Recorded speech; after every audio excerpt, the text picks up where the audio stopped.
usted piense no coincidan en lenguaje, sí coinciden en el corazón.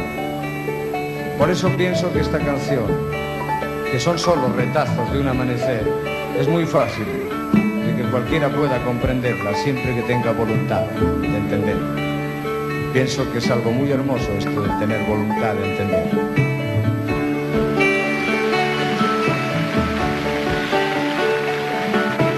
Llenço a la vila veu tremolosa i trista d'un campanar, un cop de llum i el crit d'una garça que ha despertat amb fam i busca per entre blats i cibades qualsevol cosa per omplir el pa. O potser el gall que dins la cor canta, la nit és morta i ja es fa clar, la nit és morta i ja es fa clar. Mentre jo canto de matinada, la vila és adormida encara. S'han despertat mullades les fulles del camp d'ofar els veïns, s'espolsa l'aigua de la rosada mentre que arriba la matinada i el sol que les escalfi fins que les tallin d'un cop de pas. Però alça la testa mullada i fresca per caure a terra massa temps hi ha, per caure a terra massa temps hi ha. Dins de la vida ja plora un nen, però els amors corren els verds. El sarró i la bota a l'esquena i amb un bastó a la mà se'n va el pastor i el seu gos d'atura, se'n van cap a unes altres pastures, trenquen rius i cabanyes, a les muntanyes volen tornar. Surt amb l'aurora que al sortir d'hora el camí que han de fer és molt llarg, el camí que han de fer és molt llarg. Cap a la vila ja ve el pagès, la bossa buida i el carro ple. De roig, tomàquet i de verdures collides del seu hort. La mula sua i el carro crida i l'home tanca els ulls i somia mentre que el sol es lleva d'un llit d'alzines enlluernat. A les velletes que pensidetes cap a l'església van caminant, cap a l'església van caminant. I ara jo canto de matinada, la vila és adormida encara. I ara jo canto de matinada, la vila és adormida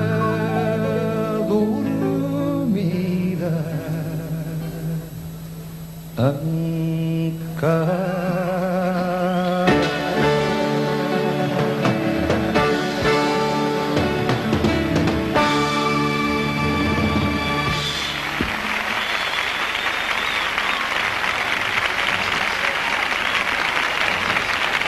De Juan Manuel Serrat sabemos todos muchas cosas, unos más que otros, pero probablemente ignoramos las más importantes, que son las que se refieren a su esencialidad, a su mismidad, a su verdadero ser.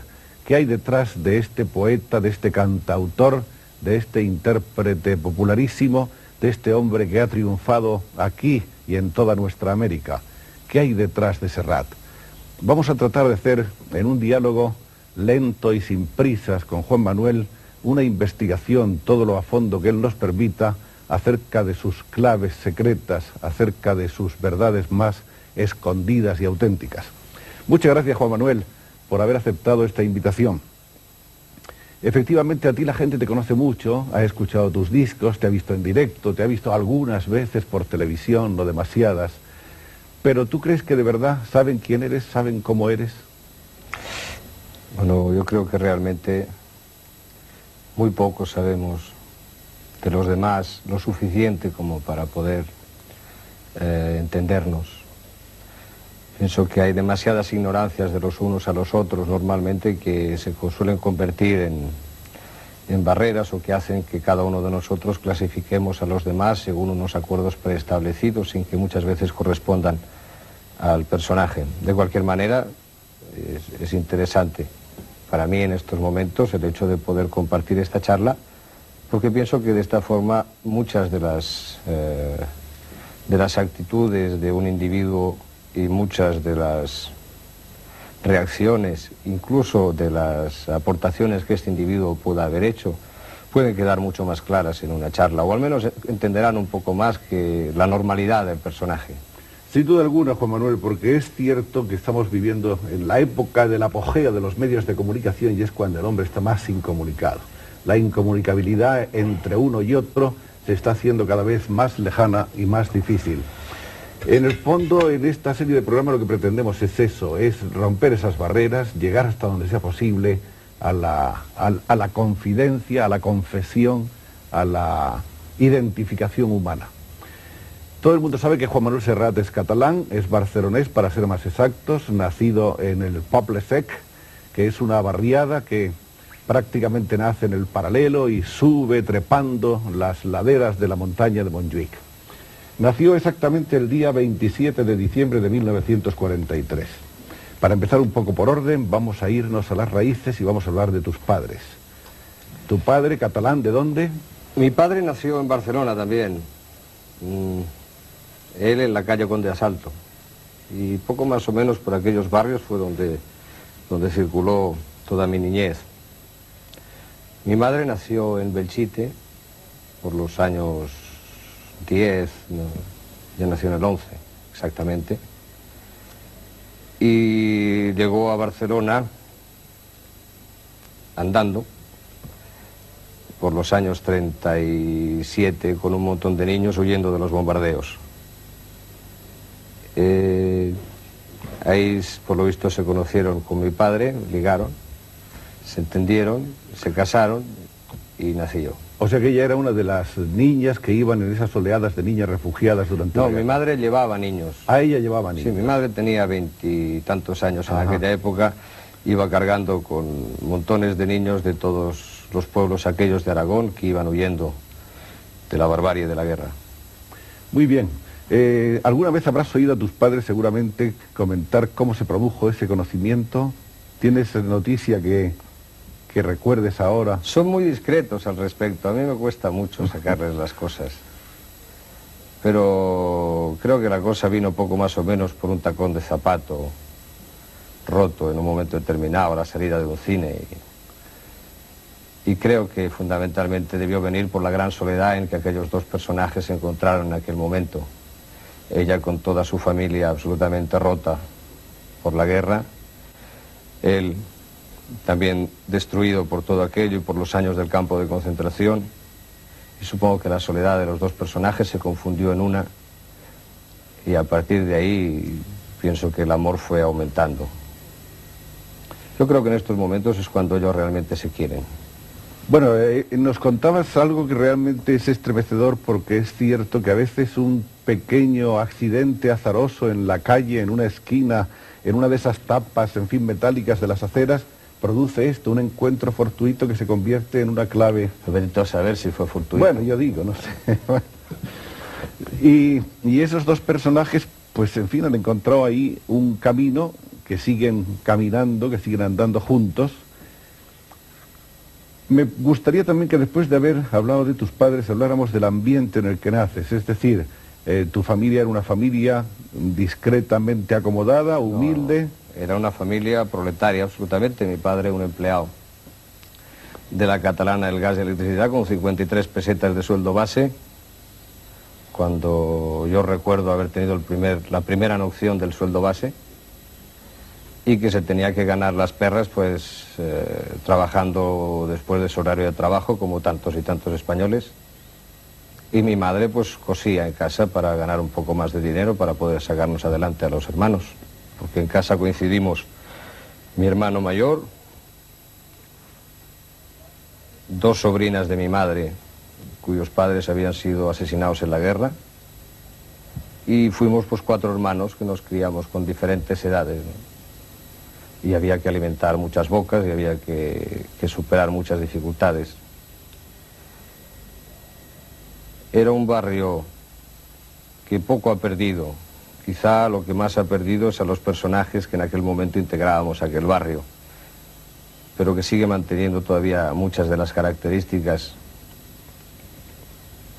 que todavía cuando uno va por ahí las ve, el gusano de la nostalgia se le mete dentro y hace que se le revuelvan las cosas. Bien, afortunadamente.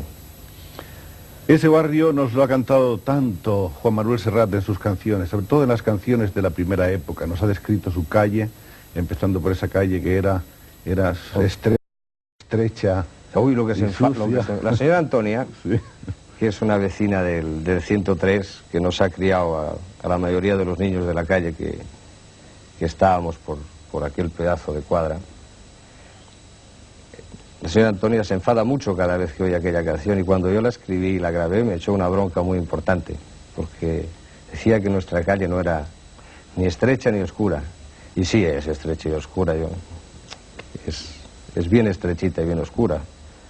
Lo que pasa es que en las estrecheces y en las oscuridades pues muchas veces uno puede encontrar la suficiente ternura como para sentirse bien y para darse cuenta de que la mayoría de las cosas que a uno le siguen sirviendo al cabo de los años son cosas que aprendió allí y no en otros lugares. De manera que ese sedimento de tus años primeros, de tus años infantiles en ese barrio, te dejaron marcado para siempre. Y te dejaron marcado, y además no cabe duda de que están absolutamente en tu formación como hombre, en tu formación también cultural. Sí, no hay duda, pero hay que tener en cuenta que yo no soy un elemento puro de los que es capaz de producir mi barrio, sino que a fuerza de muchos sacrificios, porque hubo que hacerlos, por parte de todos, más por parte de mis padres, que sacrificaron un jornal por dejar al niño estudiar.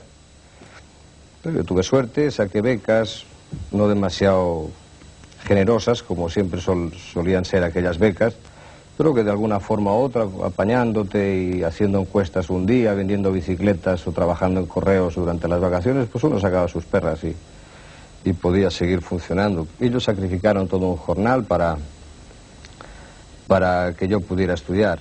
Ahí se produce un tanto una extracción del individuo de su medio. Luego voy a la universidad, soy un alumno de los que un padre y una madre se enorgullecen. Luego lo dejo todo y me dedico a cantar, con el lógico temor por parte de todos que pensaban que aquello era el desastre, y lo entiendo. Pero hay al llegar a estudiar una carrera, al llegar a funcionar en una profesión, al llegar a convertirse en esto que se ha dado el llamar los triunfadores, se producen muchos fenómenos que son al menos para meditar sobre ellos y para contárselos un poco a la gente, para que... Vamos a hablar de todo eso, pero quizá no quemando las etapas tan deprisa. Vamos a volver otra vez a esos primeros años. En esos primeros años no solamente está el colegio al que vas cuando tienes 3 años, a un colegio creo que del barrio. Yo fui a los Escolapios de San Antón, un colegio de curas, porque la vecina de enfrente de mi casa, la lechera, trabajaba, mi querida Conchita, trabajaba de maestra en los Escolapios. Entonces, a partir de ahí, ella consiguió la posibilidad de encontrarme una plaza, pagando muy poco dinero, y ahí pude estudiar hasta primer curso de bachillerato. Luego ya pasé al instituto, de lo cual estoy muy contento, porque la posibilidad de haber podido pirarme de un colegio de curas para ir a un instituto, creo que me ayudó bastante. Yo no era en absoluto feliz con la obligación de ir a misa cada día para poder mantener la beca aquella, porque si no iba a misa cada día ponían notas malas y me podían amenazar con echarme del colegio. Y claro, a los 5, 6, 7, 8 años es bastante desagradable que un niño no pueda dormir hasta las 8 en lugar de hasta las 7, ¿no? Y entonces el ir al instituto para mí ya fue una liberación muy grande, donde había una comunión entre todos nosotros mucho más clara, donde nos entendíamos entre los alumnos mucho mejor, donde había incluso, te diría que a pesar de nuestra juventud y de todas las dificultades de la época, una cierta conciencia de lo que ya empezábamos a representar. Y a partir de aquí se produce otro fenómeno mucho más interesante, que es que cuando termino cuarto de bachillerato, pues no las cosas andaban difíciles, quizá había que pensar en meterse a trabajar, porque la dificultad de estudiar una carrera de grado medio era grande. Sí. Y entonces me fui a la Universidad Laboral de Tarragona. Ahí terminé el bachillerato laboral superior. Tú has contado a veces que en esos años de la Universidad Laboral de Tarragona, como en los del servicio militar, conociste a tus mejores amigos, ¿es cierto? Yo conocí a mi mejor amigo, pero hay muchas más cosas que contar allí, porque aparte de haber conocido a grandes amigos y a grandes educadores, cuando me refiero a mejores amigos, me refiero a los que más me han enseñado. Aparte de esto, también había que soportar una disciplina militar que no era del todo agradable, un lavado de cerebro mental continuo, un levantarse a las 7 de la mañana cada día, nevara, lloviera o cayeran truenos para ir, te plantaban en la plaza de armas aquella enorme a cantar el Cara al Sol, lo cual entre muchachos de 10 años a 16 años me parece una barbaridad y un lavado de cerebro fuertísimo. Por suerte a estos momentos ellos mismos se han encargado de que algunas cosas ya no sean así, los mismos alumnos me refiero. Y claro, en esta disciplina dura, difícil, donde 40 niños, muchachos, tienen que dormir juntos en pabellones, empieza a crearse entre todos unos vínculos realmente fuertes, los mismos que ocurren en el ejército, que los gritos del sargento pues hacen que los soldados se sientan mucho más identificados en lo que ellos son. A nosotros nos pasó lo mismo y quizá a partir de ahí aprendimos mucho. Diríamos que entonces lo que podríamos llamar tu conciencia social se despierta en esos años. Pienso que la conciencia social es una cosa que en mi caso ha estado siempre viva. Lo que ocurre es que no ha estado siempre bien informada. La información me ha llegado al cabo de los años y entonces cuando he podido situar las piezas en su lugar y donde he podido aclarar las cosas. Intuitivamente era una cosa que venía de nacimiento. ¿Tus relaciones con el resto de la familia, con tus hermanos, cómo eran? Mi familia funcionó y sigue funcionando como un clan. Afortunadamente, donde los problemas son comunes. ¿Y con tus padres también el entendimiento es directo, inmediato o con las inevitables con mis distancias? Padres hay de todo, hay los problemas normales entre un matrimonio que ha tenido que vivir una existencia bastante difícil, que han tenido muy poco tiempo para ocuparse de problemas vitales filosóficos, porque han tenido que ocupar todo su tiempo en encontrar el condumio cotidiano. Deben surgir problemas, sobre todo porque el niño estudió y el niño fue a la universidad y el niño ha funcionado y ha seguido aprendiendo más cosas y el hombre ha seguido estudiando. Pero por sobre todo esto pienso que he tenido la gran suerte de encontrarme siempre con un respeto muy grande por parte de mis padres. En cuanto a lo que decidió tu vocación, ¿hubo algún fermento familiar, ambiental que lo propiciara? Mira, yo en las vocaciones empecemos porque no creo. O sea, yo creo que el amor a un trabajo se te llega a despertar al cabo de un tiempo que llevas haciendo este trabajo y llegas a querer a este trabajo por lo que está ocurriendo con él, no por lo que ocurre en tu cerebro y piensas que puede llegar a ocurrir. Yo empecé a cantar porque me gustaba sencillamente tocar un instrumento a los 15 años, porque me gustó trabajar en un grupo de rock cuando en los años 60 empezábamos a hacer rock todos. Y luego empecé a hacer música solo porque fui capaz de escribir algunas canciones, pero no por una auténtica vocación musical, ni porque en ningún momento pensara que al cabo de 12, 13 años y podríamos estar aquí hablando de esto. ¿Y quién puso la guitarra, esa primera guitarra, en tu camino? Fue un accidente, sacamos unas perras de aquí, unas perras de allá y se compró una guitarra. Y empecé a dar el coñazo a la familia tocando cosas de aquellas del tren que se alejó 14 veces con tónica y dominante, aburriendo a todo el personal de mi barrio que protestaba con insistencia. Pero lo más difícil no es tomar una guitarra y empezar a cantar. Porque en un país como el nuestro, que ha estado muy reprimido en muchos aspectos, pero sexualmente y políticamente los que más. Sexualmente ha habido siempre en toda nuestra gente una generación bastante complicada, la gran dificultad de tener relaciones con una muchacha. Entonces la guitarra abre caminos insospechados, y cuando uno tiene 19 años y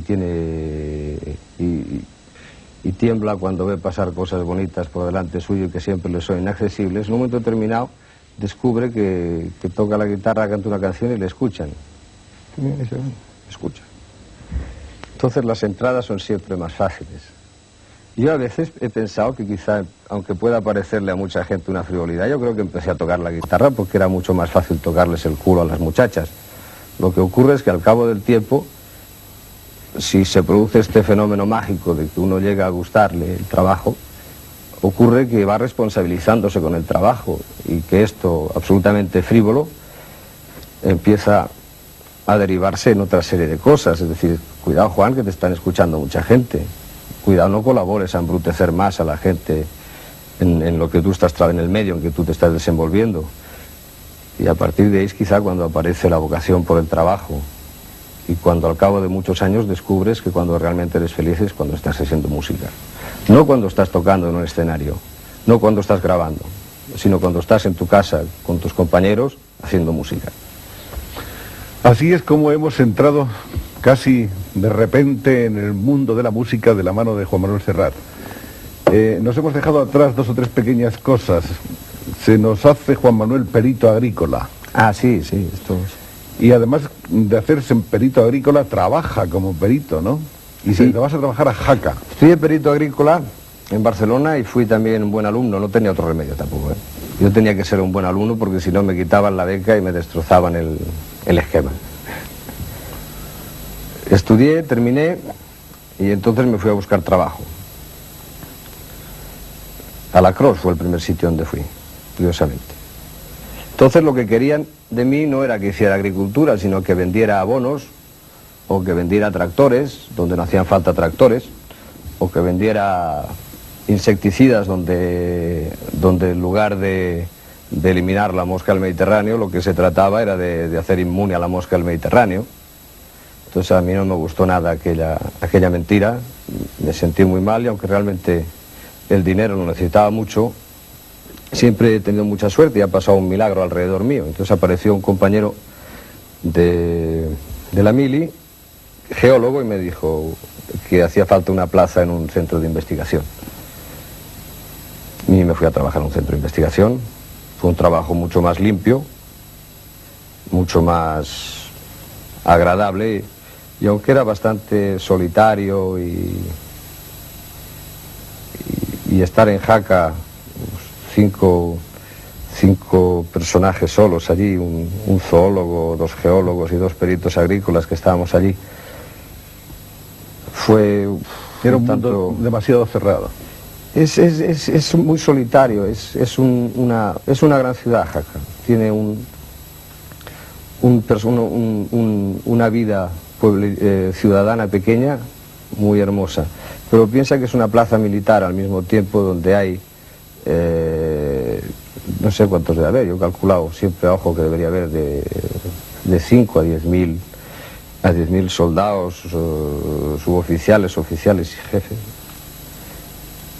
Y entonces se convierte un poco en una plaza militar, donde las relaciones con la gente, sobre todo con las muchachas, son bastante difíciles, y siempre vives en unos círculos un tanto cerrados. Tengo muy buenos recuerdos de Jaca, pero fue difícil para mí, bastante difícil. ¿Qué investigabas? El boj. El boj. Buxus sempervirens. Sí, es lo único que hice. Lo veíamos de vez en cuando llegar desde Jaca, con el pelo muy corto casi siempre entonces, con esa cara de niño que tenía todavía Juan Manuel. Sí, es que entonces simultáneamente estaba haciendo la mili, también allí aproveché, sí, en el alférez del Flequillo. Y a veces con la guitarra. Y a veces con la guitarra. Hay algunas fotos por ahí como esta que sirvió de portada a un libro de Vázquez Montalbán, que esa me parece que es un poco anterior, ¿no? Esta es muy anterior. Esta foto fue la primera vez que vine a Madrid para hacer un recital en el Gran Musical, y debería ser como el año 67, como enero o febrero del 67. Una foto de Juana es. Ahí se le ve muy pelicorto. Muy bufandoso. Con mucha bufanda, debía ser un día muy frío además, porque ya se nota en los árboles desnudos, en el gris del cielo, etcétera, con las manos enguantadas y su guitarra. Yo tengo muy buen recuerdo de este día, porque fue la primera vez que yo tocaba en Madrid, fue en un programa de radio y únicamente canté en catalán. Y fue una sensación realmente hermosa, el respeto con el que aquel montón de gente joven me trató. Lo recuerdo muy bien. Siempre que alguna cosa ha andado mal por alguna circunstancia a este respecto, he hecho marcha atrás, me acuerdo de aquel día, y pienso que si aquel día fue capaz de funcionar bien, hoy debe funcionar todavía mejor el entendimiento entre los pueblos. Ese fue un día realmente importante, era una prueba, y fue una prueba tan satisfactoria la de ver que se podía cruzar el río, cruzar el Ebro y venir al resto del país a cantar en la lengua. Bueno, yo me refiero fundamentalmente a los muchachos que estaban allí. Claro. Porque luego, naturalmente, tuvimos nuestras llamadas por teléfono diciendo que los separatistas y estas cosas, lo de siempre, ¿no? Pero, en fin, esto es una cosa que todavía no se ha podido eliminar. Yo pienso que esto, el día en que los pueblos de España se conozcan un poco mejor, se eliminará. Pero, claro, después de tantos años y años de separarnos los unos a los otros para tenernos más controlados y de utilizar el separatismo como una bandera contra la que agredir, entonces no se puede esperar demasiadas cosas. Vamos a retomar el hilo biográfico. En el servicio militar se produce una de las primeras experiencias musicales de Juan Manuel Serrat, que forma un grupo con unos cuantos compañeros, que eran 2 guitarras, bajo y ¿qué más había? Batería. Y batería, claro. Y ahí hacéis vuestros primeros pinitos. ¿Ya escribes ahí tus primeras canciones? Sí, el grupo ya funcionaba desde antes. Lo que ocurre es que 3 de nosotros éramos compañeros de curso. Bueno, yo iba a un curso, ellos iban un curso atrás, pero como yo en milicias perdí un año porque el verano en que me tocaba entrar en el primer campamento hice un curso de sexaje de polluelos, los japoneses, macho, hembra, estas cosas. Perdí aquel verano y entonces me incorporé con ellos al segundo, al verano siguiente. Pero ya trabajábamos juntos, ya habíamos hecho nuestros primeros pinitos.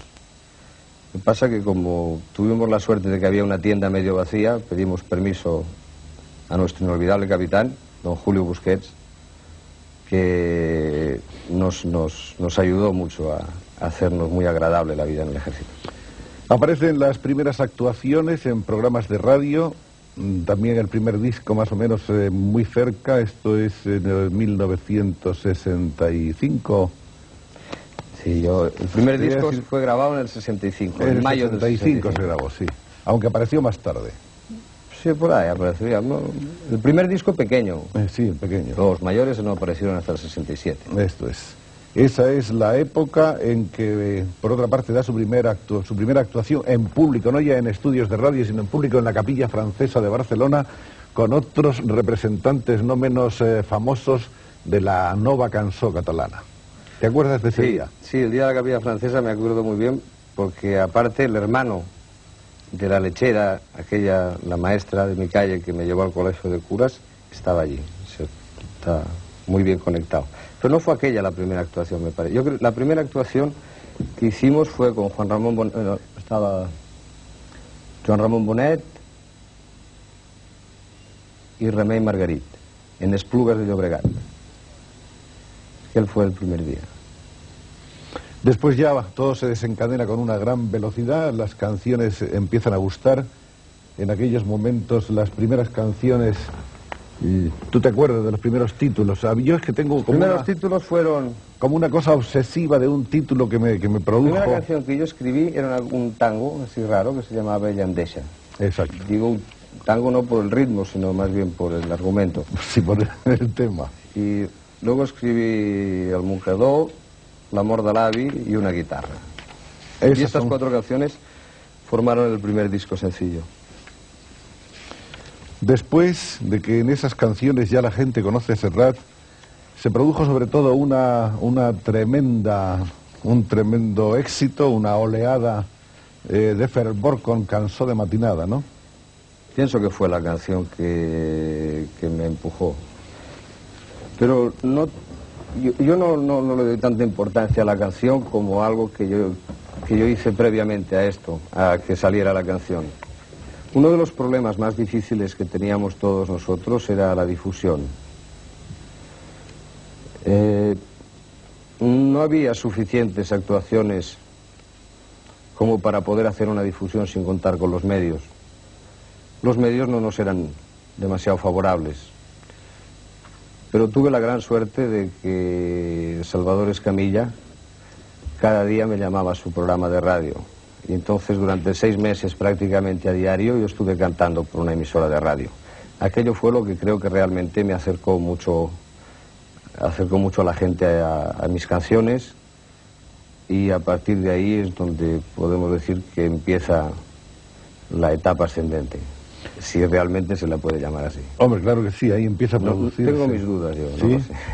Bueno, todo se puede mirar desde muchos ángulos, pero no cabe duda de que desde un punto de vista ajeno a ti, ese fue el momento estelar en que empieza el boom Serrat, el irresistible ascenso de Juan Manuel Serrat. Vamos a ver, en el 67 hay un hecho que me parece que también es muy importante, que es tu primer recital en el Palau de la Música Catalana, que fue un éxito apoteósico y que yo supongo que ya no hace más que refrendar lo que todos, en fin, habíamos detectado, un fenómeno que ya era absolutamente popular.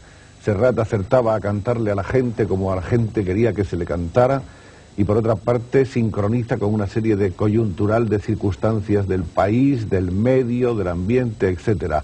¿A qué atribuyes tú? ¿Crees que fue eso, que fue una especie de sincronía entre tu sentimiento, tu sensibilidad y la del pueblo? ¿O crees que hay otras razones más profundas aún? No me atrevería yo a dar unas razones definitivas, ¿no? Sí, yo pienso que, por una parte, el funcionamiento de Serrat como hombre que hace música y canciones no es porque haga ni unas músicas ni unas letras que sean extraordinarias, sino porque quizás ni porque cante demasiado bien. Realmente pienso que soy un hacedor de canciones, un hombre que hace canciones, que no soy ni con mucho un poeta ni un músico, sino que hago canciones, que es otra técnica artística bien diferente, no alejada, pero es diferente. Por otra parte, estas mismas canciones soy capaz de cantarlas yo mismo, hasta mis posibilidades, y de establecer un contacto con la gente. Son una mezcla de una serie de cosas, y seguramente se produce también que vengo a llenar un vacío que la gente considera que debo ocupar. Y sin embargo, fíjate que es un momento curioso, porque podríamos decir que cuando aparece Serrat se está viviendo en la época de ese grupo que crea la Nova Cançó Catalana. Yo creo que cuando aparece Serrat ya el grupo estaba en franca decadencia. O estaba ya en el declive. Creo ¿no? que estaba en decadencia porque ya se había producido la separación de Dixie y Concentric por una parte, es decir, el control del grupo había dejado de estar en manos de 2 personas determinadas y pasaba a 2 casas discográficas. Una de estas personas se quedó naturalmente en una casa discográfica. Y ya Serrat era el jutge número 13. Detrás mío, por orden cronológico, aparecieron María del Mar Bonet, Rafael Subirachs y Lluís Llach.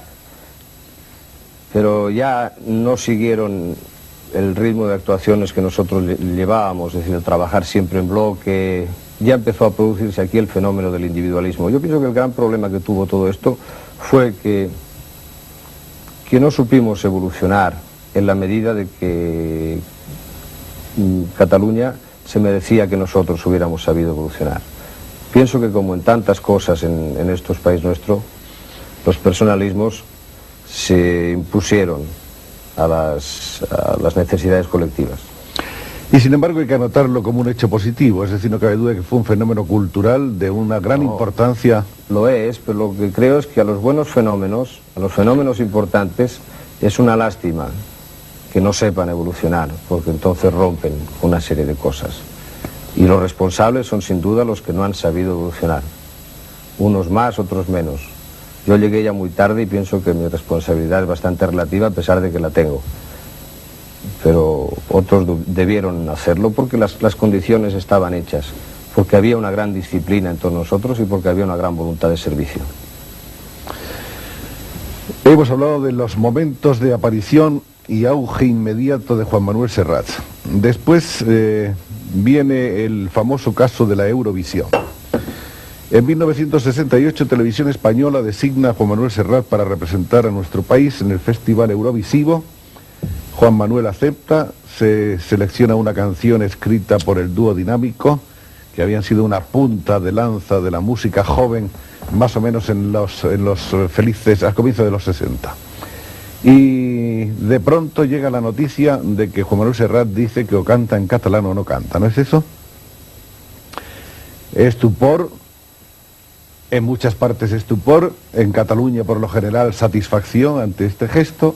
Yo me gustaría conocer ahora la explicación, que nunca fue dada, de por qué en ese momento Juan Manuel Serrat, cuando ya había aceptado cantar en castellano, decidió que no debía hacerlo. Bueno, esto no fue ni una aceptación ni una no aceptación producida en 24 horas, sino que desde que a mí se me designó para representar a Televisión Española, que sobre todo España no olvide que se me designó para representar a Televisión Española, no a España, porque en ningún momento Televisión Española representaba a España, mucho menos en el 68. Entonces, se me designa para representar, yo pedí hacerlo en catalán, hubo muchas conversaciones, muchos sí, muchos no, en un momento determinado, yo viendo que aquello no se iba a resolver de ninguna manera, decidí escribir y presentar mi renuncia. Pienso que hice lo que debía hacer, y sigo todavía pensándolo. De cualquier manera, esto que en aquel momento fue un pecado mortal, pienso que a estas alturas sería algo en lo que se hubiera podido hablar. Y pienso que el gran error fue por parte de Televisión Española de no haber aceptado de hacerlo, que hubiera sido una buena jugada política por su parte.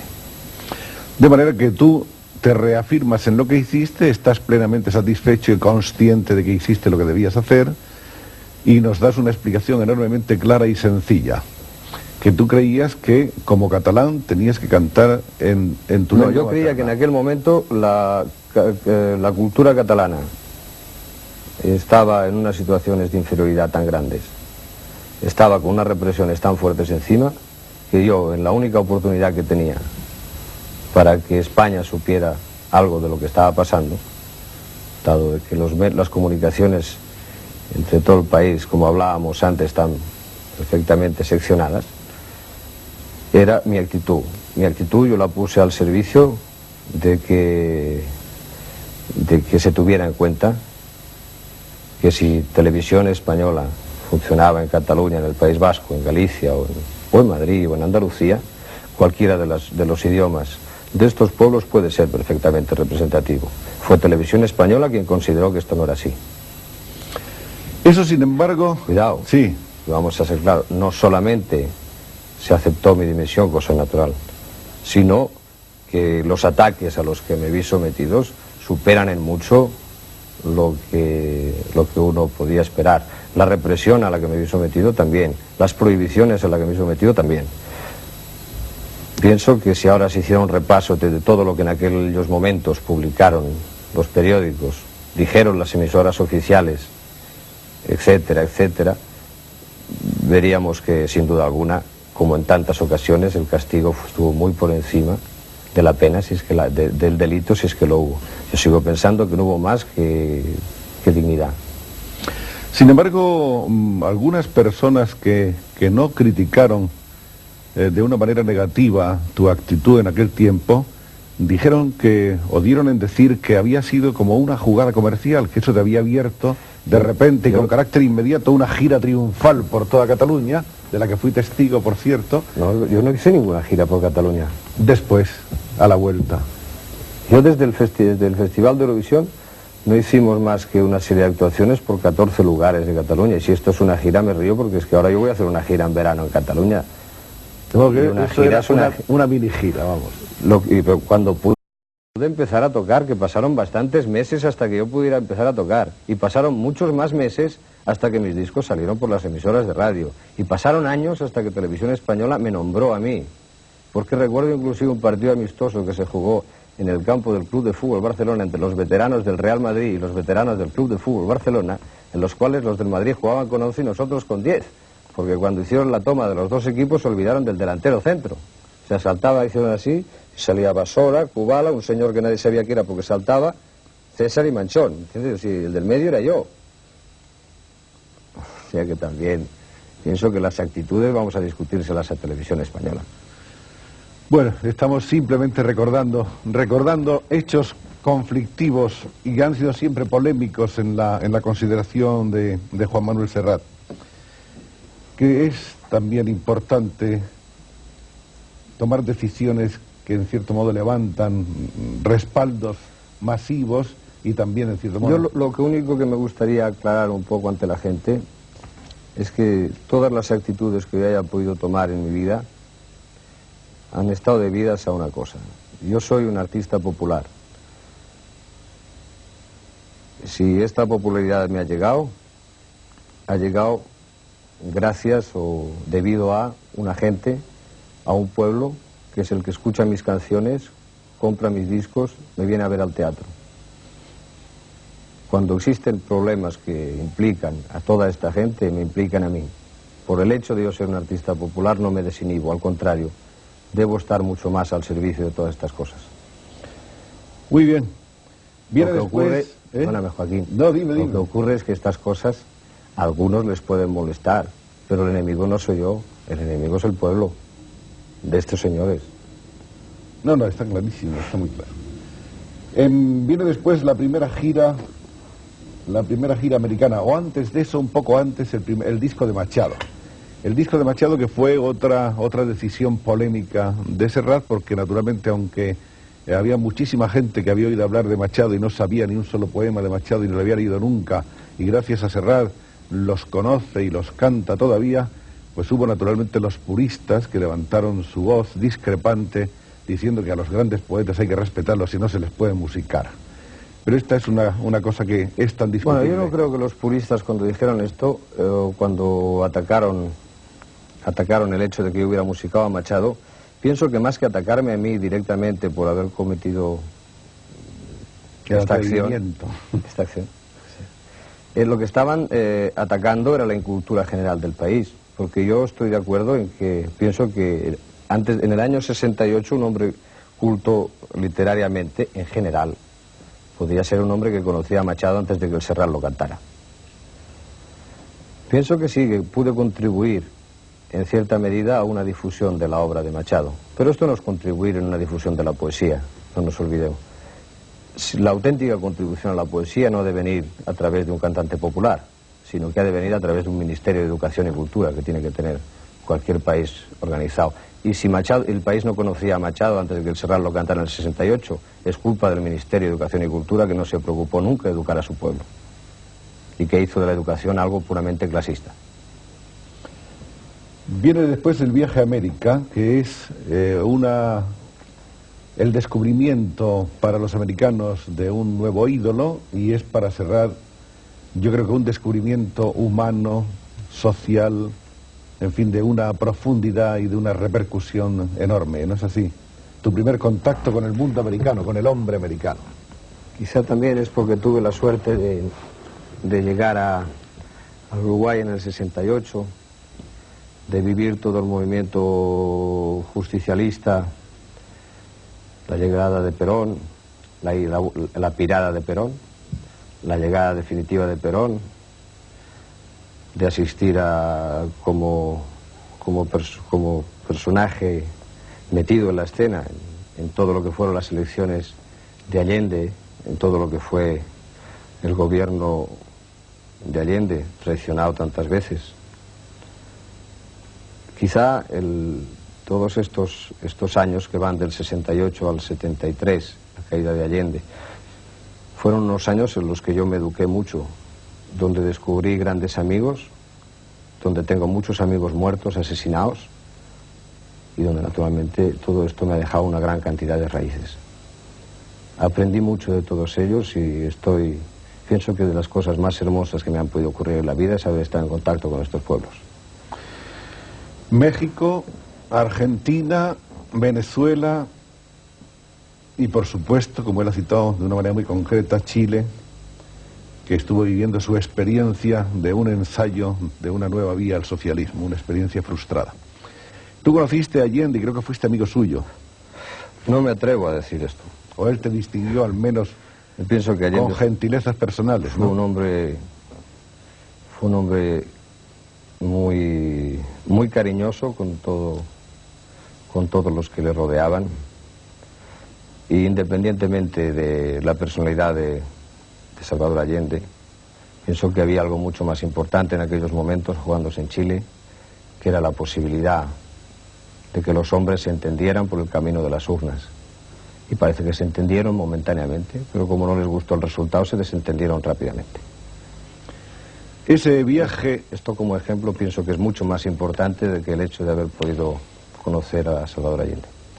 Ese viaje fue importante también desde el punto de vista de la personalidad, digamos, artística de Serrat, porque estamos aquí asistiendo, como ven ustedes, a un desdoblamiento en facetas de un Serrat variopinto y múltiple, donde está no solamente el poeta, ni el cantautor, ni el intérprete de moda, sino que está sobre todas las cosas el hombre preocupado por las cosas de su tiempo. Después de ese viaje, o de un viaje siguiente, no sé si fue ese mismo o el que le siguió a América, porque a partir de ese momento los viajes se suceden con una cierta frecuencia y le hacen, pues qué sé yo, desde miembro de honor de la sociedad o del sindicato de artistas argentinos, cosa que no sucedía desde los tiempos de Gardel, hasta toda suerte de homenajes de este tipo.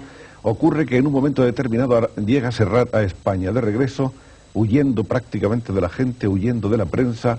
Se publica la noticia de que se va a retirar a un convento y se produce como un gran paréntesis, como un compás de espera, que es lo que le pasa a Serrat. Sin embargo, Serrat no se mete en ningún convento, simplemente se distancia, se sienta a reflexionar, se aparta del ajetreo en que ha vivido hasta entonces, arrastrado por un torbellino en el que es muy difícil detenerse ni tener un minuto para pensar, y esta es una interpretación desde fuera que te ruego que tú me corrijas después. Y entonces lo que parece que ocurre es que se produce la creación del disco de Miguel Hernández. ¿Es eso? Sí, pero vamos, lo del convento es bien raro, porque no puedo ser un hombre inestable, puedo estar cargado de dudas, peleándome conmigo mismo continuamente, pero de esto a meterme en un convento distan muchas leguas. No serviría yo. Ahora quizás esto nos lleve a plantearnos ese problema que tú apuntaste en el comienzo de la conversación, que es lo que trae consigo el éxito, las servidumbres del éxito, las fatigas del éxito. Los triunfadores efectivamente conquistan muchísimas cosas, conquistan sobre todo dinero, conquistan una posición, la posibilidad de no tener que pasar fatigas y de que no las pasen los padres que antes las pasaron tanto por uno, y eso es realmente quizá una de las primeras reivindicaciones que te planteas como todos. Pero ¿acaso esa turbamulta de cosas va destruyendo, va ejerciendo también un efecto corrosivo, o no? Yo creo que la naturaleza es muy sabia y que el día tiene 24 horas y que lo que te dan por un lado se te va por otro. Pienso que aquí tendríamos quizá que empezar a hablar del triunfador, que es un fraude enorme. Es un fraude con el que a los pobres se les engaña toda la vida diciendo, ves, si tú trabajas podrás llegar hasta ahí, hasta tía. Llegarás si a ti te pasan muchas suertes y muchas cosas y muchos líos, podrías llegar a funcionar. Si no, seguirás ahí. Nuestra imagen se aprovecha mucho para engañar mucho. Entonces lo que no quisiera en ningún momento es que nadie pensara que mis fatigas son debidas a mi éxito, a la presión de mis fans, a la presión de las casas editoras, o mi autopresión por ser mañana más brillante que hoy. Pienso que las fatigas mías se producen por las contradicciones terribles que toda esta profesión lleva con uno mismo, y que están en pelearte cada día contigo para intentar estar lo más claro posible. Que no crea la gente en los triunfadores, en los salidos de la nada, que no son más que espejismos, sino declaran luego que esto es un espejismo. Bueno, pero la gente que mire hacia tu ejemplo, como hacia tantos otros, pero el tuyo es el que tenemos ahora más cerca, verán eso, verán un muchachito del pueblo seco que se ha liberado, que ha subido, que ha escalado una posición y que hoy, pues en fin, anda en volandas del triunfo y seguido por las gentes, ¿no? Primero, no tanto, afortunadamente. Sí, porque sería muy pesado. Segundo, que lo primero que hace el triunfador es, con el primer dinero que gana, es comprar un piso soleado a sus padres, sacarlos de aquella casa oscura y lúgubre y meterlos en una casita bien mona, bien decoradita, y ahí los deja. Y los felices, porque se está cumpliendo el ciclo, el mismo ciclo que a ellos les han engañado. Pero lo que realmente puede estar ocurriendo es que estás, al mismo tiempo que te estás desarraigando tú de lo que es tu verdad, de lo que es la verdad, estás desarraigando a tu gente de lo que es la verdad. Y con el paso del tiempo, ellos sí tienen su casa maravillosa, cómoda, plácida, pero han perdido cantidad de cosas atrás, que son su vida, sus raíces. Si no, ¿qué sentido tiene que mi madre y mi padre agarren cada día el coche y se vayan a comprar al mercado de mi calle? ¿A que no han aceptado el trasplante? Porque es mentira. Porque es mentira. Pero tú sí. No, yo tampoco lo he aceptado. ¿No lo has aceptado? Lo que pasa es que yo tengo la ventaja, por llamarle de alguna manera, que he podido tener un cierto acceso al mundo cultural, un cierto acceso al mundo del estudio, al mundo de aprender, al mundo de la escuela en general. Y a partir de ahí yo puedo enfrentarme mucho más, o tengo una capacidad de enfrentamiento a las cosas que me vienen mucho mayor. Pero de hecho, si yo lo hubiera aceptado, yo no estaría con las broncas que tengo cada día conmigo mismo, ni estaría en esta posición con la que me encuentro tan a menudo de personaje en controversia, ¿no? Porque realmente yo lo único que hago es escribir canciones lo mejor que sé y hacer mi trabajo lo mejor que sé. Lo que ocurre es que luego llega un señor, me pregunta y opino. Y ahí es donde se arma el lío. Y la mayor de tus contradicciones arranca precisamente de ese hecho de que no eres y sí eres, sin embargo, todavía el muchacho de la calle del poeta Cabañas. No creo no que es la sea mayor. esta, no, porque esto sería vivir colgado de la nostalgia, que es otra cosa, ¿no? Se puede perfectamente seguir entendiendo y participando de los problemas de mi barrio, lo hago de hecho. Sin necesidad de estar allí. Sin necesidad de tener que estar dándome golpes en el pecho por culpa de mi éxito como cantante popular. En el momento actual, y después hablamos de los discos y de esas cosas, en el momento actual de esa especie de crisis permanente en que se debate un hombre que está abocado a un proceso de creación como es el tuyo, ¿cuál es la situación? ¿Hacia dónde se inclina la balanza? ¿La veleta qué rumbo marca?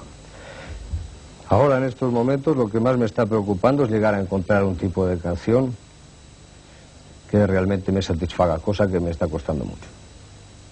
Y quizá por los problemas personales en los que me he visto metido, el exilio es algo muy malo. Muy malo. No se lo deseo a nadie. ¿Cuánto tiempo de exilio ha sido el tuyo? Muy poco, 11 meses. Tú llegaste a México justamente coincidiendo con la noticia. Con la ejecución de los muchachos. Entonces, el exilio es malo. Simultáneamente yo me encontré en aquella época, había decidido reorganizar todo mi equipo de trabajo, salirme en todo lo que pudiera de unas ciertas estructuras que no me gustaban, y me encontré solo, relativamente, porque había 5 compañeros trabajando conmigo, 7 en total éramos, y 8. Pero que si en un momento aguantamos, luego lo que pasaba es que había que aguantar 8 familias, funcionando, trabajando y sin saber cuándo podríamos regresar. Y ahí empezó a plantearse la dificultad, la necesidad de de encontrar medios de trabajo y al mismo tiempo de que no se cortara mi vida, de seguir funcionando, de seguir haciendo cosas y de seguir esperando el momento de volver a casa. Pero vivo, ¿entiendes? Entero. Y la única manera que tenía era trabajar. Pero me sentaba a escribir y me costaba mucho porque había una gran cantidad de amarguras y de tristezas metidas ahí dentro. Yo en ningún momento quería abrazarme a las amarguras y a las tristezas. Yo quería abrazarme a las ganas de vivir que tengo. Y ahí es donde anda la bronca, con lo que tengo que escribir y con lo que parece ser que por fin estoy empezando a escribir otra vez. De manera que estamos, como ven ustedes, en el umbral de un nuevo Serrat. No, yo pienso que no. No. No hay un nuevo personaje. Bueno, el personaje es siempre el mismo, una nueva manera. Yo espero que no, ¿eh? Tampoco. Yo no quisiera encontrar una nueva manera. No estoy tan peleado con la que he seguido hasta ahora. Sin embargo, los que te analizan, el mismo Vázquez Montalbán ve en ti etapas absolutamente disímiles, ¿no? Seguramente para Manolo, porque Manolo milita en un partido político determinado y supongo que le gustaría que todos los cantantes populares militáramos en su partido. Y quizá porque hay cosas de las que yo puedo haber hecho o puedo haber dejado de hacer que a él le hubiera gustado que no hiciera o que hiciera. Pero en fin, es mi norma de conducta y no la suya. Él la que tiene es la de hacer un libro crítico. Yo pienso que lo mejor que pude hacer es que si alguien escribía el prólogo de un libro sobre poemas míos es que no lo hiciera ningún amigo mío. Porque al menos no me daría vergüenza leerlo. Vamos a hablar del regreso, porque después de estos meses del exilio que se hicieron tan largos, meses sin embargo de inquietudes renovadas cada día, los meses de la gordita creo que era una roulotte que compraste allá. Hasta allí, sí. Que todavía existe, supongo. Porque a ver si está por ahí. Esperando. Regresa en agosto. Nuestra casa. Regresa en agosto de 1976. Regresa sin saber exactamente qué destino le espera, pero no hay problema ninguno. Llega al aeropuerto, le sellan su pasaporte y está otra vez en casa. Como si no hubiera pasado nada. No, yo no diría tanto. Yo pienso que sí, que han pasado muchas cosas. ¿Cuántas? Todas. Yo pienso que debido a que pasaron muchas cosas, yo pude volver el 20 de agosto. Vamos a hablar de Serrat como poeta. ¿Cómo te ves tú? ¿Cómo ves tu poesía? Muy sencilla, muy elemental y que pienso que no se puede encajonar dentro de lo que, o encasillar dentro de lo que se puede entender por poesía como un arte superior. Es decir, yo hago canciones, planteo los textos con arreglo a una disposición musical que debe ir en estos textos. Es como una especie de corsé, donde estás jugando con la rima, con la acentuación. Es otra técnica diferente. Pero no cabe duda de que en cierto modo eso es poesía. Y puede ser también en cierto modo mala poesía. Bueno, puede haber unas mejores que otras, Sí, pero hay de todo. en todos los casos, ¿no? Y como Pero es músico. que a mí me gustaría escribir como Hernández o como Machado, lo que pasa es que es imposible. No, pero o ellos- como Espriu. Bueno, también el ideal es que llegues a escribir No creo. de manera que te satisfaga. Ya lo hubiera hecho. completamente. Si yo tuviera capacidad para hacerlo, ya tengo edad suficiente para haberlo hecho. Vamos a ver. Como músico. Como melodista pienso que sí, que se aguantan bastante bien bastantes de mis canciones. Como cantante. Cortito, con muchas limitaciones. Como animal escénico, como monstruo sagrado del espectáculo. ¿Cómo se lo llaman? Estrella. Frío. Frío. ¿Pero frío por qué?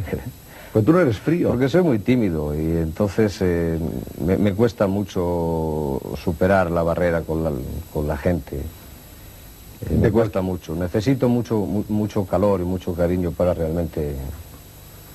Sin embargo, tú te das cuenta de que naturalmente lo que tú llamas hoy tu frialdad no tiene nada que ver con la timidez de tus primeras apariciones, que esa era realmente absoluta, ¿no? Es decir, tú sigues siendo un tímido porque probablemente no se deja nunca de ser tímido el que lo es, pero sí has... Quizá lo que ocurre es que sé dónde tengo colocada la guitarra, sé dónde tengo cada uno de los elementos y quizá mis movimientos por el escenario son más normales, no tan rígidos como en la primera época, pero tampoco, ni mucho menos, ni quiero serlo, es un showman, ¿no? Es decir, Algunas aventuras tuyas han desconcertado a la gente, por ejemplo, tus aventuras de actor cinematográfico. sí, En 3 o 4 películas no muy afortunadas. no, pero pienso que ¿Era como una experiencia más o era buscando realmente? cada una de las películas tiene un poco un sentido, el porqué.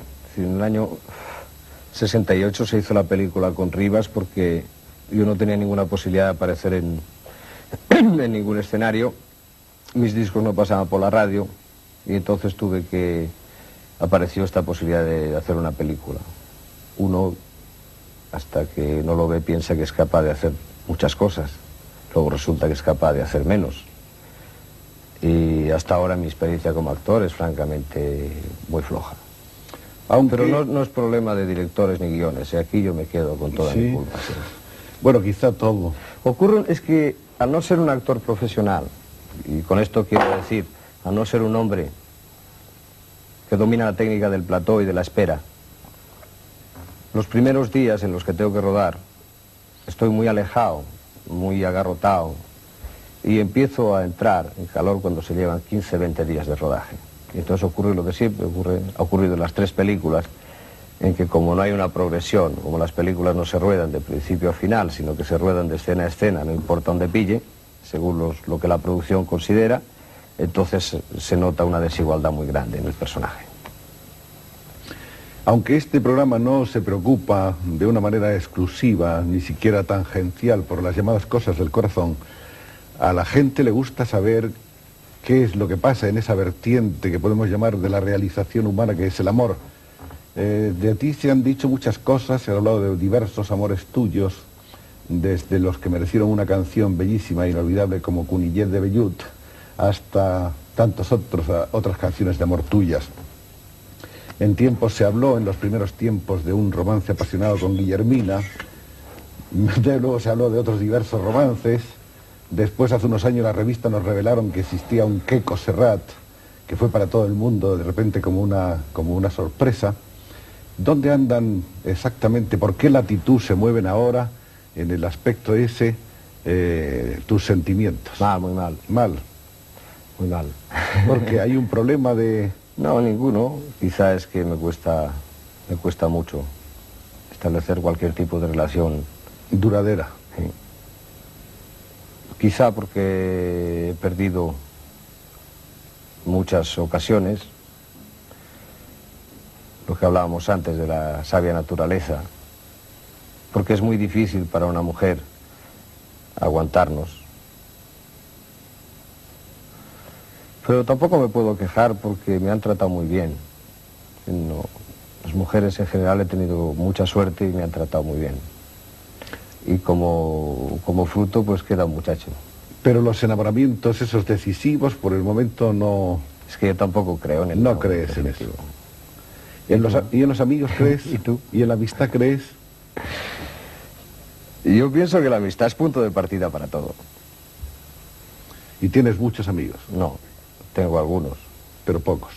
No te lo sabría contar. Seguramente si hiciéramos una lista nos sorprenderíamos y resulta que son muchos. Pero a uno siempre le saben a pocos. ¿Y en los managers crees?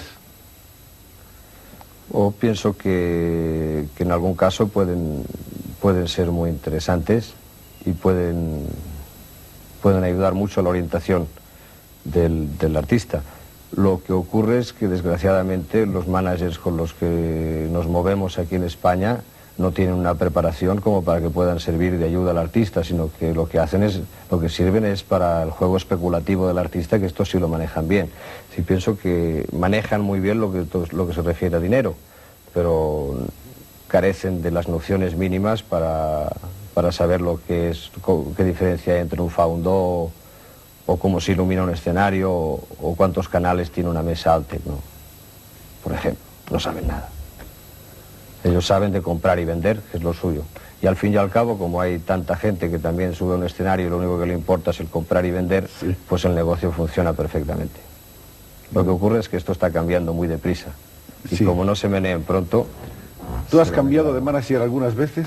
Yo solo tuve uno. Uno solo. ¿Ya no tienes manager? No. ¿Has renunciado? Sí, yo no, desde el 65. E incluso para lo de comprar y vender, tú mismo te autonegocias.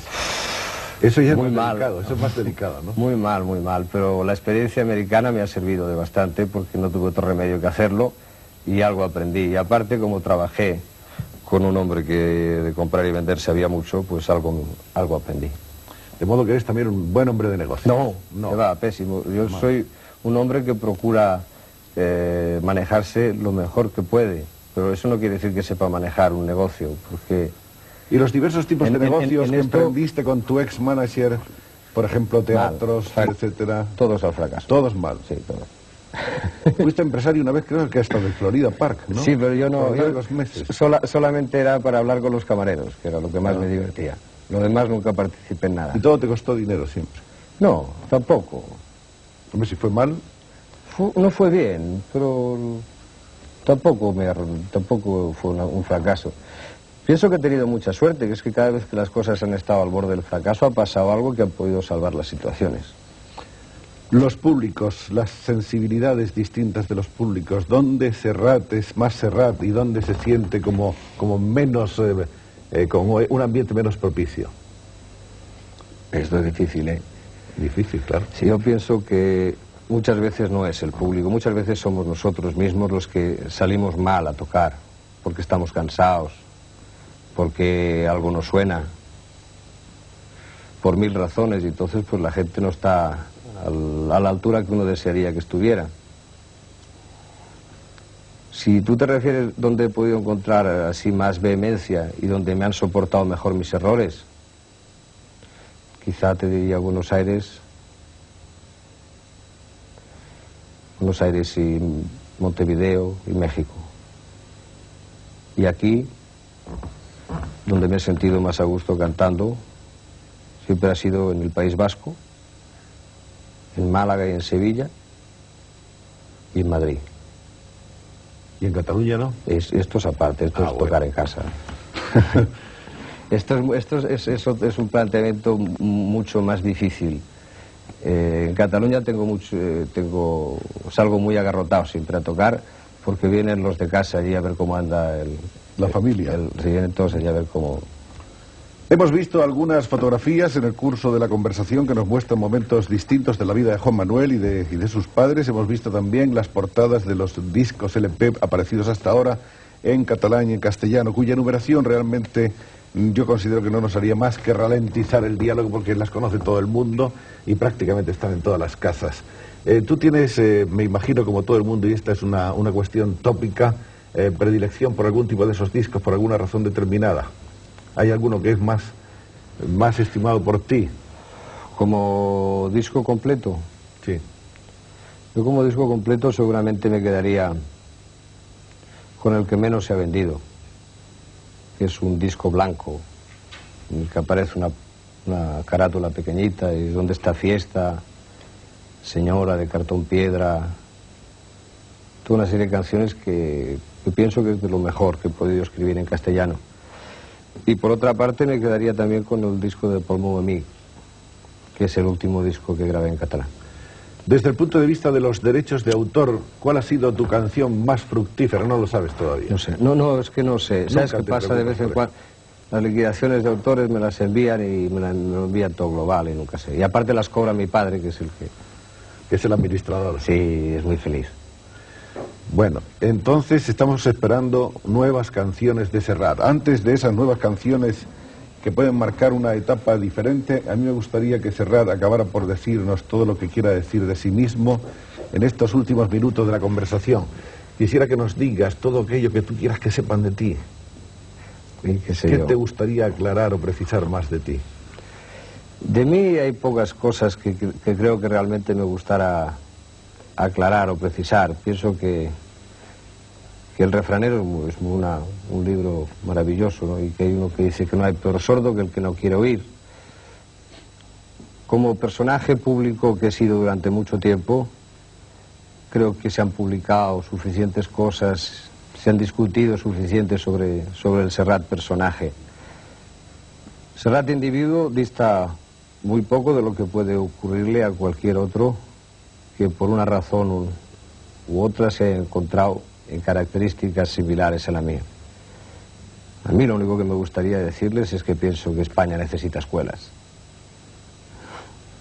Y cuando tengamos las suficientes escuelas, la mayoría de los problemas que nos están tocando cada día, que nos están hiriendo y que nos están costando sangre, desaparecerán. Estoy plenamente seguro. El poeta ha hablado y hoy no ha dicho su canción, hoy nos ha dicho su verdad. Y él dice, como en el famoso romance, él dice su canción a quien con él va. Todos estamos seguros de que a partir de este momento Juan Manuel Serrat es menos un personaje lejano, una estrella distante, y está mucho más como ser humano cerca de nuestra realidad verdadera de cada día. Muchas gracias, Juan Manuel. A vosotros. Hasta luego.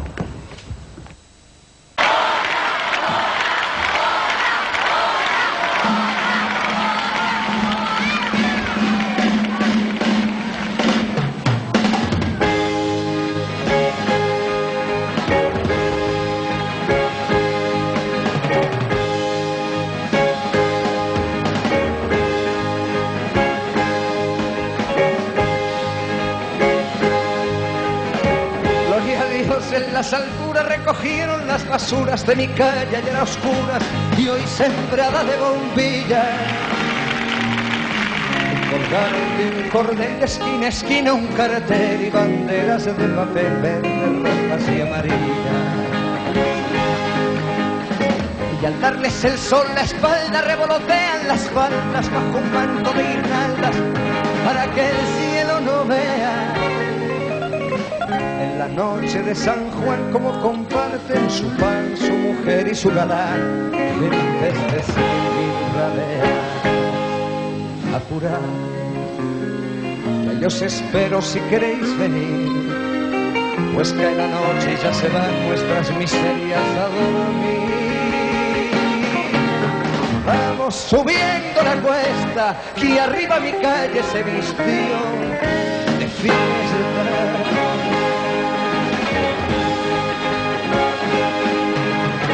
Hoy el noble y el villano, el prohombre y el gusano bailan y se dan la mano sin importarles la facha. Juntos los encuentra el sol a la sombra de un farol, empapados en alcohol y magreando a una muchacha. Y con la resaca a cuestas vuelve el pobre a su pobreza, vuelve el rico a su riqueza y el señor cura sus misas. Se despertó el bien y el mal, la zorra pobre al portal, la zorra rica al rosal y el avaro a las divisas. Y se acabó, el sol nos dice que llegó el final. Por una noche se olvidó que cada uno es cada cual. Vamos bajando la cuesta y arriba en mi calle se acabó la fiesta.